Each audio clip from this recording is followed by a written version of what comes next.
사람인가요? 그런데 오늘은 안 될 것 같아요. 떨려가지고 아침부터 얼마나 제가 떨고 막 밤을 설치고 이러고 왔는데, 하여튼 우리 신자분들 뵈면서 너무 감동이고 너무 좋습니다. 노래로 시작할까요?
제가 여기 엎드려서 수도자가 됐어요. 그렇죠? 기억나시죠?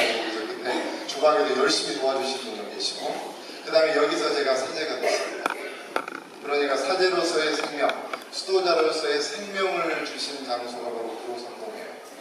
우리 만나는 형제자매님들 이미 제가 가족 이상으로 느끼고 있습니다. 언제든지 구로삼동 얘기만 들으면 막 가슴이 떨리고 설레고 이 마음을 그대로 전해드리고 정말 잘 지내셨냐는 그 인사로 시작합니다. 잘 지내셨어요? 네. 혹시라도 너무 힘들고 그러신 분들도 앞에 있는 이 사람 보고 힘을 좀 내시라고 제가 열심히 한번 달려보도록 하겠습니다. 사람이 사람을 만나 서로 좋아하면 두 사람 사이에 서로 물길이 든다. 한쪽이 슬퍼지면 친구도 가슴이 메이고, 기뻐서 출렁이면 그 물살은 밝게 빛나서 친구의 웃음소리가 강물의 끝에서도 들린다. 처음 열린 물길은 짧고 어색해서 물을 자주 보내고 섭해하겠지만 한 세상 유장한 정성의 물길이 흔할 수 없겠지. 넘치지도 마르지도 않는 수려한 강물이 흔할 수 없겠지. 긴 말 전하지 않아도 미리 물살로 알아듣고 몇 해쯤은 만나지 못해도 한참이 어렵지 않은가. 아무려면 큰 강이 아무 이유도 없이 흐르고 있습니다. 세상에서 사람을 만나 오래오래 좋아하는 일이 죽고 사는 일처럼 쉽고 가벼울 수 있습니다. 큰 강의 시작과 끝은 어차피 알 수 없는 일이지만 물길을 항상 맑게 고집하는 사람과 지나고 싶다. 내 영혼이 잠갈 때 그대가 지켜보아주고 그대를 생각하면 싱싱한 강물이 보이는 시원하고 고운 사람을 지나고 싶다. 여러분들에게 저는 그런 존재입니까?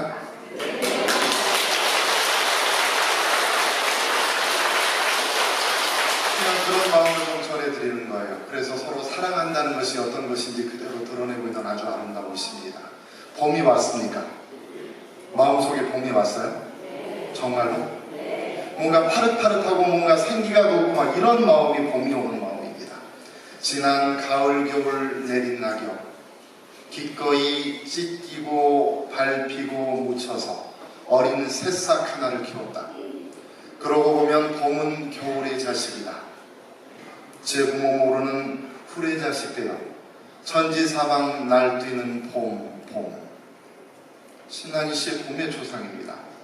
다 우리 부모님 같은 분들이신데 가끔 이런 생각을 하게 돼요. 구로삼동은 제 마음속에 갈릴리입니다. 마치 예수님께서 돌아가시고 부활하셨는데 제자들이 굉장히 낙담해 있잖아요. 예수님의 죽음을 바라보면서. 그러면서 다시 그 예수님을 만나기 위해서 제자들이 가는 곳이 어디예요? 갈릴리입니다. 처음 시작했던 그 공간으로 다시 돌아가는 거죠. 이곳은 정말 그런 의미, 제게 첫 마음을 다시 새롭게 해주는 것이고 새로운 열정을 불러일으키는 곳입니다. 그대 내게 행복을 주는 사람, 우리 형제자매님들이 저에게 그런 행복을 주고 계신다는 얘기가 되죠.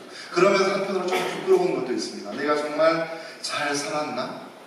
사제로서 혹은 수도자로서 우리 부모님들이 지켜보는데 정말로 잘 살았나? 혹시 후레자식으로, 부모 모르는 허로자식으로 살고 있지는 않은가? 뭐 이런 마음들입니다. 글쎄요, 가끔은 우리가 바라보는 시선 안에서 정말 그분들이 어떤 마음으로 우리를 키우고 성장시켰는지 우리 부모님들을 다시 한번 바라보는 것으로 시작을 좀 하고 싶었어요. 연어 얘기를 제가 가끔 했잖아요. 그죠? 연어는 강에서, 냇가에서 태어나서 어느 정도 성장을 하면 대부분의 시간을 어디서 보내는 거예요? 바다에서 보내고 또 다시 강으로 돌아오는 작업이죠. 저도 역시 그런 생각을 했어요. 제가 마치 구로삼동으로 다시 돌아오는 것은 연어가 돌아오는 것과 비슷합니다. 그런데 가끔은 그 세상이라는 바다가 너무나 편하고 우리에게 익숙한 공간이에요. 먹을 것도 구하기 쉽고 그러니까 그냥 세상에서 적당히 살다 죽지 뭐 하고 생각할 수 있습니다. 뭐하러 굳이 강으로 올라가요? 그냥 적당히 살다 죽지. 그냥 쉬운 곳에서 편하게. 그러면 우리는 어떻게 생각할 수 있습니까? 어떤 물고기가 강에서 태어났어요. 아래서. 그리고 나서 바다에서 자신의 대부분의 삶을 살다가 그냥 바다에서 죽는 완전히 신종 물고기가 생겨나는 거죠. 그 연어는 그때부터 연어라는 이름을 잃어버립니다. 때로는 강을 거슬러 오르면서 그 물살을 거슬러 오르면서 때로는 내 몸이 돌칼에 찢기더라도 가끔은 천적들을 만나서 목숨을 잃는 한이 있더라도 다시 거슬러 오르고 거슬러 오르는 그 과정, 바로 그것을 통해서 연어는 내가 연어라는 것을 배우게 되는 겁니다. 우리 그리스도교 신앙인도 마찬가지예요. 세상이란 바다에 우리가 살지만 우리가 여기서 살고 여기서 죽는 것으로 끝내지 않으시면 좋겠습니다. 사손시기는 그런 의미입니다. 다시 회개의 발걸음을 시작하는 것이고 또 다시 흐르는 물살, 이 세상의 유혹을 이겨내면서 다시 한번 새롭게 강으로 올라가서 내가 어디로부터 왔는지를 확인하는 시간이죠. 사손시기는 바로 그런 의미입니다. 내가 어디로부터 왔는가? 나는 지금 어디에 있는가? 나는 무엇을 하고 있는가? 나는 어디를 향해서 걸어갈 것인가? 돈보스코 성인이 자주 하셨던 말씀이라고 해요. 나는 어디로부터 왔는가? 지금 나는 어디에 있는가? 나는 어디를 향해서 걸어갈 것인가? 최근에 제가 이제 시각을 좀 바꿔서 늘 거슬러 오르는 연어에만 관심이 있었어요.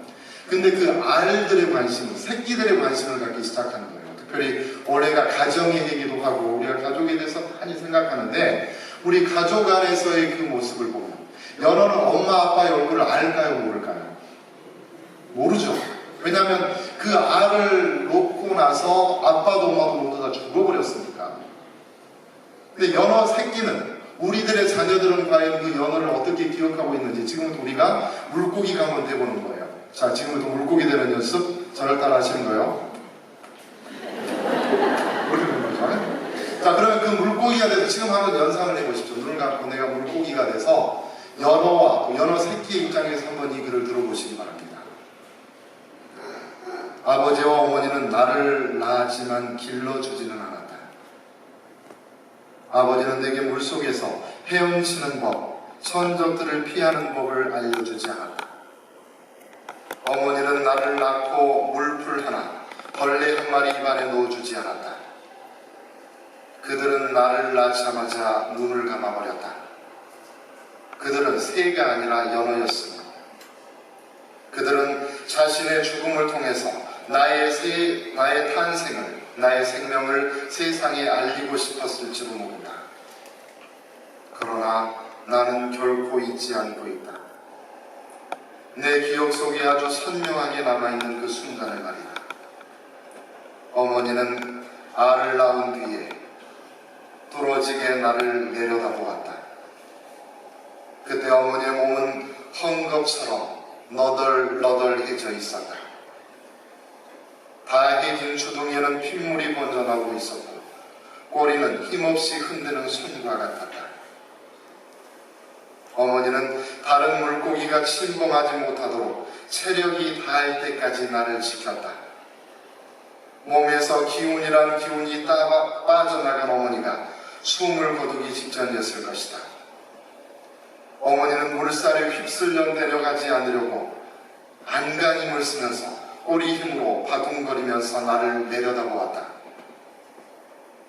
나는 어머니의 눈이 슬픔으로 가득 차 있는 것을 보았다. 그때 그 슬픈 눈은 이 세상에서 가장 맑은 눈이었다. 지난 이후에 연피정을 하고 있었는데 이 글을 접한 거예요. 근데 갑자기 왈칵하고 눈물이 솟는 거죠. 자, 지금 이 모습은 흡사 우리 어머니들이 아이들을 이 세상에 내어놓을 때 그 기억입니다. 물론 죽지 않고 이렇게 살아계시지만 죽을 고생을 해서 그 생명 하나를 내어놓는 거예요.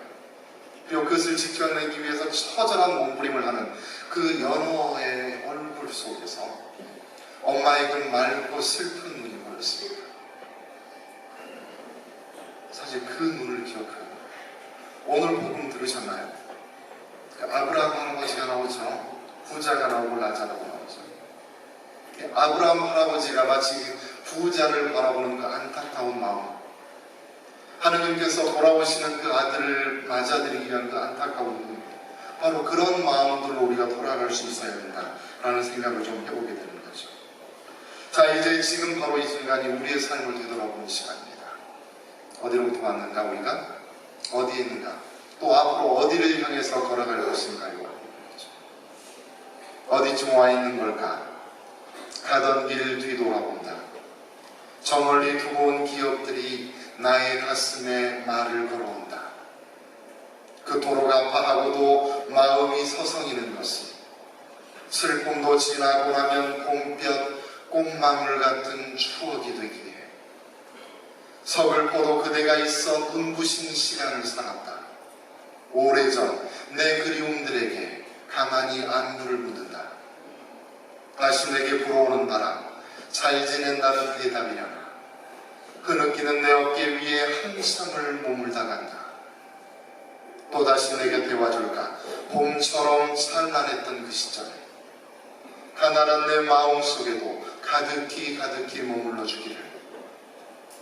어디쯤 와 있는 걸까? 가던 길 뒤돌아본다.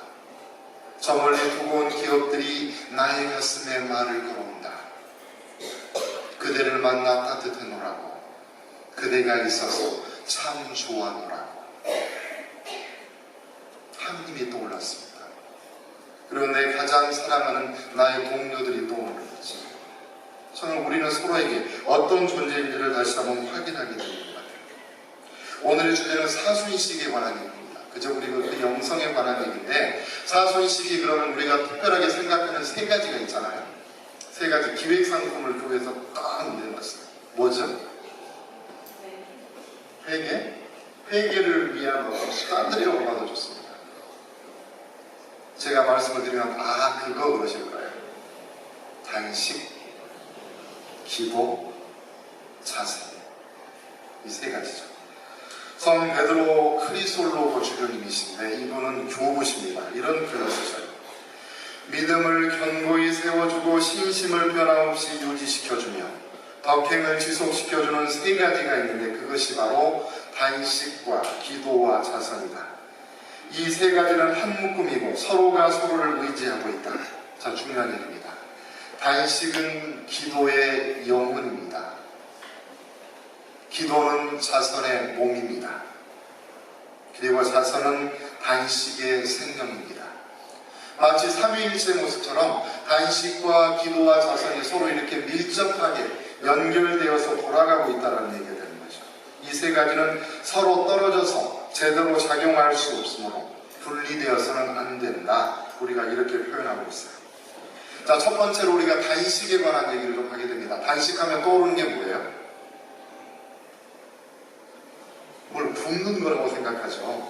저희 공동체도 이제 우리 수도 공동체도 이렇게 단식을 하게 되면서 몇 가지 이제 사순절을 위한 보석을 준비했어요. 첫 번째가 뭐냐면 저로부터 시작해가지고 그 제1수일 바로 전날 전부 다 체중계에 올라간 겁니다. 몸무게를 다 쟀어요.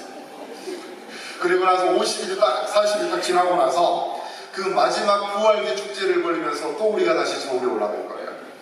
그래서 거기에서 1kg라도 떨어뜨리면 기분 좋게 1,000원씩 그리고 1kg를 오버하면 벌칙으로 10,000원 이렇게 되는 거예요. 지금 보니까 제가 그 사이를 중간에 왔다 갔다 하는 것 같아요. 1,000원과 10,000원 사이를. 어떻게 해야 될지 잘 모르겠습니다. 그런데 단식이라고 하는 것이 비단 내 몸을 괴롭히는 것인가 라는 생각을 하게 되는 거죠. 실제로 엔솔비아키는 그런 표현을 써요. 단식은 내 몸을 다이어트 하는 게 아니에요. 그 그것은 죄를 굶주리게 하는 것이다 라는 그런 표현을 쓰시는 거죠. 자, 우리들의 삶의 모습, 내가 정말로 그 하느님 나라를 향해서 이렇게 걸어가고 있는 모습인데, 지금 보니 우리 젊은 아가씨들이 다 이렇게 눈에 들어와요. 그 당시에 주님께서 여러분과 함께 우리 젊은 아가씨들에게 감옥 가소서 그러면 우리 젊은 아가씨들이 막 자지러졌단 말이에요. 레지오할 때. 기억나세요? 근데 그분 중에 몇 분들은 벌써 우리와 함께 계시지 않고 이미 하느님 나라에서 우리를 기다리고 계시는 거예요. 제인 캐니언입니다. 그렇게 못할 수도. 건강한 다리로 장차에서 일어났다. 그렇게 못할 수도 있었다. 된장국과 김치찌개와 밥을 먹었다. 아침이죠? 그렇게 못할 수도 있었다. 개를 들고 언덕 위 자작나무 숲으로 갔다. 아침 내내 내가 좋아하는 일을 하고 오후에는 사랑하는 이와 함께 하늘을 보며 누웠다. 그렇게 못할 수도 있었다. 우리는 식탁에 함께 저녁을 먹으며 오늘 하루 동안 지닌 이야기를 나누었다. 그렇게 못할 수도 있었다. 벽에 그림이 걸린 방에서 잠을 자고 오늘 같은 내일을 기약했다. 그러나 나는 안다. 어느 날인가는 그렇게 못하게 될 수도 있다는 것을, 그럴 수 없다는 것을. 제가 허리가 불편한 지가 한 4개월 정도 됐어요. 그러고 나서 아침에 일어날 때 가끔 그 긴장감이 오는 겁니다. 딱 아침에 일어날 때 그 느낌이 하루 종일 가는 거예요. 하루 종일. 딱 누워가지고 어떤 때 불편하면 일어나고 미사를 드리는데 다리가 막 저려와요. 그러면서 아주 기분이 이렇게 엉장해진 것이죠. 그러면서 그 생각을 하게 되는 겁니다. 아침에 딱 일어날 때 일어날 수 있다는 것이 얼마나 고마운지, 그렇게 못할 수도 있었다는 생각이 듭니다. 사실 이런 마음의 접근으로부터 가장 중요한 건 뭘까요? 지금 내가 있는 이 공간이 얼마나 소중한가, 이 시간이 얼마나 감사한 일인가. 한번 아파서 누웠다가 이렇게 퇴원해시고 오신 분들은 아시죠? 이것이 얼마나 소중한가. 교황님께서도 가끔 그런 말씀을 하십니다. 우리가 죽을 때 이삿짐을 가지고 갈 수가 없습니다. 고운 생명의 씨앗 하나, 사랑의 씨앗 하나 가지고 가는 거죠. 어떤 정말 부자가, 오늘 복음에 나오는 부자처럼 그 부자가 늘 이렇게 입에 담았던 얘기가 뭐냐면, 내가 죽을 때 이 세상에서 가장 좋은 수의를 좀 해달라고 얘기를 했대요. 근데 이분이 정말 돌아가셨어요. 그러고 나서 그 수의를 입었는데 옆에 지나가는 사람이 그렇게 얘기를 했답니다. 진짜 좋은 옷을 입었는데 갈 데가 없네, 갈 데가. 옷은 잘 차려입었는데 내가 갈 곳이 없는 거죠. 이게 얼마나 슬픈 일인가라고 하는 거예요. 사실 단식을 통해서 우리는 우리의 마지막 순간에 대해서 다시 한번 새롭게 바라보는 시간이고, 그 시간은 지금 이 순간이 얼마나 소중한지를 다시 한번 생각해보는 시간인 것 같아요. 그대여 참 좋은 시간입니다. 누구를 기다리지 않고 무엇을 그리워하지 않아도 좋을 그런 시간입니다. 그대여 참 좋은 시간입니다. 그대와 내가 함께 영원히 되어도 좋을 그런 시간입니다. 지금 이 시간이 그런 것 같아요. 벌써 20분이 흘렀는데 남은 40분이 얼마나 아까운지, 시간이 아까워 죽겠어요. 우리 형제자매님도 그러시나요? 아니도 그렇다고 얘기하십니다. 자, 영혼의 다이어트입니다. 첫 번째 테마가 그거예요. 무엇을 가지고 가기 위함인가? 무엇을 얻고자 하는가? 저마다 무거운 삶의 짐 바위 짐이라 허덕이며 비틀거리며 휘청거리며 가네. 부귀 공명을 누려도 그뿐이요 권세 영광을 잡아채도 부름인 것을. 숨 막히는 턱턱한 세상인가. 생명을 초계같이 버릴지라도 그 생명의 가치는 알고 나갈 것이지. 매미 소리 시원한데 어제 떠난 사람들은 이제 그 소리를 못 들을 터. 살아있음에 감사해야지. 마음을 비우면 가벼워지는 것을, 욕망을 비워내면 살만한 세상인 것을. 투명한 햇살 한 줌 가슴에 퍼담고 살랑이는 바람 한 결에 치맛자락 내어주고 잔잔한 작은 미소 얼굴에 띄어올려 오늘 하루 생명의 찬가를 부르리라. 고뇌를 안주 삼아 술을 마셔보지 않고서는, 절망을 입을 삼아 뒤척여보지 않고서는, 마지막 죽음의 낭떠러지 대면해보지 않고서는 인생의 깊고 그윽한 맛을 어찌 알고 있기냐.